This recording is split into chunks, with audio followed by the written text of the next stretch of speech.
Bismillahirrahmanirrahim. Assalamualaikum warahmatullahi wabarakatuh. Kita sudah sampai kepada SP yang terakhir bab 1. Tajuk hari ini untuk anak-anak mulakan latihan ataupun pembelajaran awal waktu cuti ini ialah langkah mempertahankan kedaulatan. Kita dah belajar tentang maksud.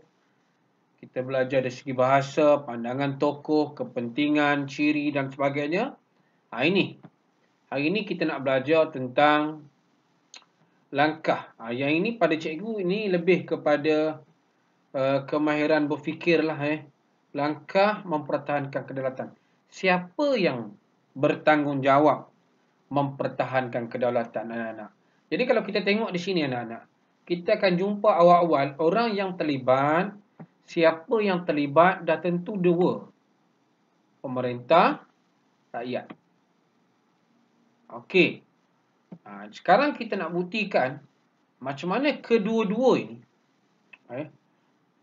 perlu ataupun usaha yang dibuat untuk mempertahankan kedaulatan negara. Kita nampak di bahagian awal ni bekerjasama mewujudkan kestabilan politik. Kita nampak sini kan. Pelajar boleh nampak di situ kestabilan politik nanti kita akan sentuh, mengekalkan perpaduan kaum, patriotisme, pertahanan, banyak benda. Dan soalan ini sebenarnya dia agak mudah kalau keluar sebab dia kemahiran berfikir aras tinggi juga membantu pelajar. Baik, kita tengok yang pertama F1. Mewujudkan kestabilan. Dia kata sini ialah mewujudkan kestabilan politik. M yang pertama. Dia kata kestabilan politik dan ekonomi. Di sini ada dua ni. Siapa yang tanggungjawab tadi? Rakyat dengan pemerintah. Macam mana dia buat? Apa tanggungjawab pemerintah? Dia kata sini pemerintah dan rakyat ada peranan.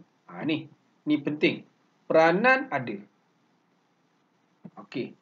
Kita nak buktikan yang pertama ialah peranan pemerintah. Cikgu letak warna hijau. Pemerintah ini dia perlu apa? Melaksanakan pentadbiran dan menjalankan pelbagai usaha program. Itu pemerintah. Ini cikgu letak huraian 1. Rakyat pula cikgu letak dengan warna biru. Pelajar tengok di situ. Rakyat pula kenalah bagi kerja sama dalam menjayakan semua program. Jadi kalau di sini kita tengok, dia dapat satu fakta. Di sini fakta F1. Di sini kita dapat huraian 1A. Dan di sini ialah huraian 1B. Jadi ada 3 markah di sini. Di sini ada 3 markah. Kalau kita nak letakkan. Maksudnya semua kena ada. Pemerintah buat pentadbiran, rakyat kena ikut program. Jangan kita buat, pemerintah buat, kita tak sahut. Kita kena sahut. Macam sekarang ni kan pemerintah untuk kestabilan ekonomi dan pentadbiran kita apa buat? PKPV. Jadi rakyat kena sokong. Baik. Tengok dia detailkan sikit dalam buku teks ini. Apa yang pentadbiran yang pemerintah buat? Okey, kita tengok di sini. Dia detail satu persatu. Pentadbiran yang cekam. Cekam kita mengelakkan amal rasuah. Semua M. Sumber kekayaan diberikan dengan seimbang. Sebab kita ni semua kaum. Kaum kita berbeza-beza. Undang-undang yang adil lah. Jadi kita nampak di situ. Semuanya menggunakan 4M. M1, M2, M3 dan M4. Dia ulang balik key pentadbiran tu. Pentadbiran, rasuah, kekayaan. Kita nampak itu kan. Sebab kekayaan negara secara adil kepada semua kaum. Ada 4 dot, ada 5 point yang kita boleh nampak itu. Bagaimana cara? Ini kalau soalan tanya, bagaimana cara pemerintah mentadbir negara? Kalau kita tanya bagaimanakah bagaimanakah cara pemerintah mentadbir negara. Inilah cara dia. Kalau kita nak bagi jawapan, pelajar kena tengok di situ. Kita akan nampak dah detail dia buat. Dia buat sini satu, ada 2 dot. Kita tengok bersama-sama. Ini perintah rakyat. Rakyat kena apa? Juga ada 3M di sini. Kita kena apa? Kesetiaan kepada raja. Kita kena sokong. Semua kerajaan buat, kita kena sokong lah. Apa tujuan dia? Untuk kestabilan politik. Kalau contoh sekarang lah, PKP kan. Kerjasama semua kaum dan mematuhi undang-undang. Jadi kalau pelajar ingat di sini, berkaitan dengan rukun negara, kesetiaan, undang-undang, kita dapat 2 benda. Kita faham tentang. Jadi pelajar cikgu letak sini, faham tentang rukun negara. Kalau faham lagi mudah kita nak jawab. Sebab apa? Kita faham. Dia tak nak keluar pula ya. Sini. Faham tentang rukun negara. Rukun negara. Kesetiaan undang-undang, kesetiaan kepada raja dan negara, kedaulatan undang-undang, kesopanan. Semua kita boleh dapat situ. Kita faham tentang rukun negara, insya-Allah pelajar dapat menjawab dengan baik. Di sini tanggungjawab kita. Okey, kita nampak sikit detailkan di sini. Nampak Dr. T. Tan Chi Kon dia kata, kami kenal pasti bahawa perhatian utama harus diberikan kepada kelemahan ekonomi kaum. Jadi kita nampak supaya dia nak tunjukkan bahawa dasar pecah perintah dulu dibuat oleh British, menyebabkan kita dari segi pengagihan itu berbeza. Orang Melayu di kampung, orang Cina di bandar, orang India di estate, dan kebanyakan ekonomi automatik dikuasai oleh masyarakat Cina. Jadi macam mana kita nak mengatasi ini, nampak sini. Pendekatan khas perlu diselesaikan secara bersama. Itu nanti kita belajar tentang dasar ekonomi baru. Baik. Yang kedua, kita nampak sini. Yang tadi ni boleh bagi 8 markah ni. Tanggungjawab rakyat, tanggungjawab pemerintah. Okey. Yang kedua ialah mengekalkan perpaduan kaum. Sama juga kita huraikan. Kenapa kita nak perpaduan kaum ni? Sebab masyarakat kita ini terdiri daripada kaum yang berbeza. Di sini kita nampak F2 ni dia detail. Pemerintah buat apa? Dan kita nampak rakyat buat apa? Okey, kalau kita tengok di sini pelajar, semua jawapan kebanyakan menggunakan huruf M. Apa pemerintah buat? Untuk memastikan kita ini ada perpaduan dasar dan undang-undang. Dengan perpaduan kaum serta integrasi ini, maksudnya kita nak memupukkan semangat perpaduan, integrasi nasional. Contohnya dulu kita ada konsep satu Malaysia. Bagaimana kita nak buat lagi yang kedua? Bahasa Melayu, pendidikan yang sama, menghormati budaya oleh agensi-agensi tertentu yang buat. Kalau bahasa, contohnya Kementerian Pendidikan. Okey. Kita buat program kempen integrasi nasional. Contohnya dulu kita pernah buat REMUK, rancangan integrasi murid untuk perpaduan, REMUK. Dan kita memperuntukkan perbelanjaan yang cukup lah untuk program-program perpaduan kaum,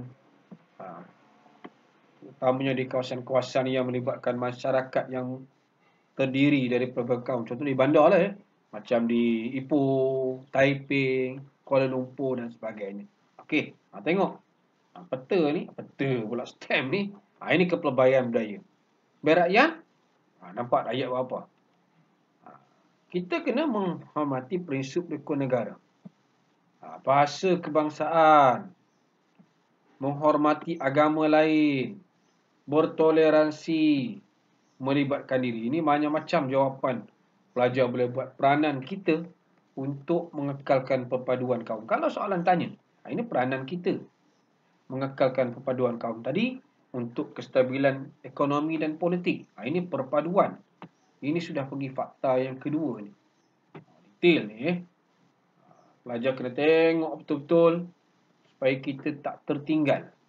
Ini Sultan Perak. Kita nampak kedaulatan negara bergantung kepada warganya yang bersatu. Setujukah anda dengan pandangan ini? Kena setujulah. Jadi kita kena setuju dan kita kena buktikan. Itu yang kedua. Yang ketiga, sikap patriotik. Kita kena ada sikap patriotik. Dah ada perpaduan. Yang pertama tadi, politik stabil. Kita kena ada nilai patriotik. Nilai semangat, perasaan cinta akan negara. Kita kena sayang. Dan di situ kita akan nampak akhirnya rakyat ini, rakyat dan pemimpin, dia tak setia sanggup berkorban untuk negara. Kalau kita ada semangat ini lah, contohnya jadilah. Apa-apa menyertai pasukan-pasukan unit uniform dan sebagainya. Okey, apa pemerintah buat untuk semangat patriotis? Ini macam-macam kita boleh ambil.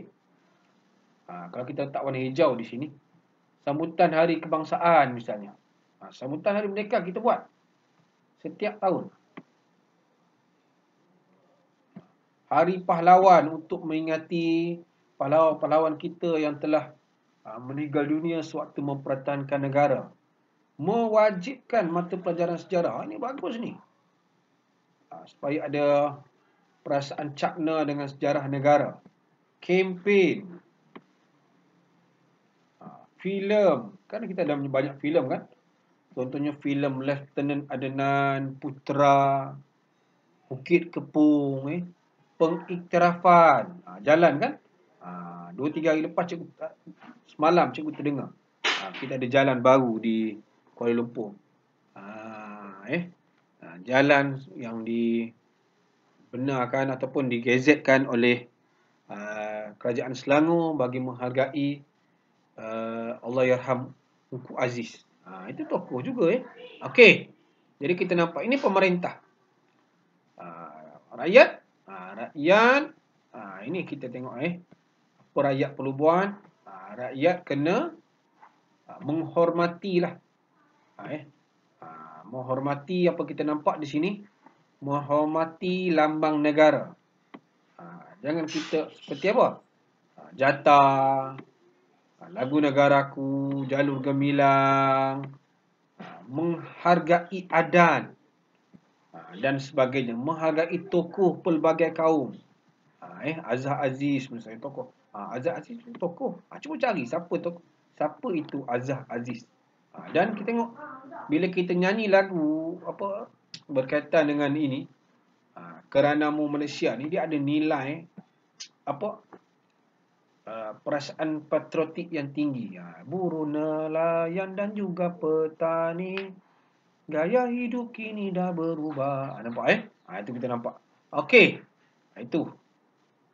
Yang seterusnya ialah mengukuhkan pertahanan negara. Ini pentinglah. Macam mana peranan kita, peranan pemerintah, rakyat juga peranan paling besar lah. Sini kita nampak. Kita nampak di sini apa dia buat. Mengubah undang-undang, perjanjian persefahaman, perjanjian pertahanan. Dulu ada, zaman Tunku dah ada AMDA. Aset ketenteraan. Kita nak canggih-canggih sikit. Pasukan keselamatan, siap siaga, siap sedia lah. Itu pemerintah buat. Rakyat perlulah menyahut apa yang pemerintah buat. Kalau kita tengok di situ apa rakyat buat, peka. Kita bagilah maklumat. Kalau ada maklumat perkara-perkara keselamatan yang kita curiga, kita bagi maklumat. Mengelakkan kolaborasi. Maksudnya kita bekerjasama dengan orang luar yang boleh mengancam keselamatan. Jangan bantu. Terlibat dengan pasukan keselamatan. Kita dah belajar tingkatan 4 banyak kan. Kita ada rela, kita pasukan keselamatan. Dulu kita ada, sebelum tu kita ada Force 136, kita ada Flying Squad. Banyak dan sanggup berkorban untuk negara. Jadi kalau kita nampak di sini, Kerjasama antara pemerintah rakyat ni penting. Dalam bab ini, kita mungkin di soalan akan tanya, buktikan kerjasama tu. Ini, buktikan kerjasama. Baru cikgu cakap saja. Hubungan pemerintah dan rakyat mampu mengekalkan kedaulatan negara. Mungkin 8 markah di sini. Jadi pelajar, kita nampak benda ini lah. Perkara ini kita dah, cikgu yakin pelajar boleh jawab.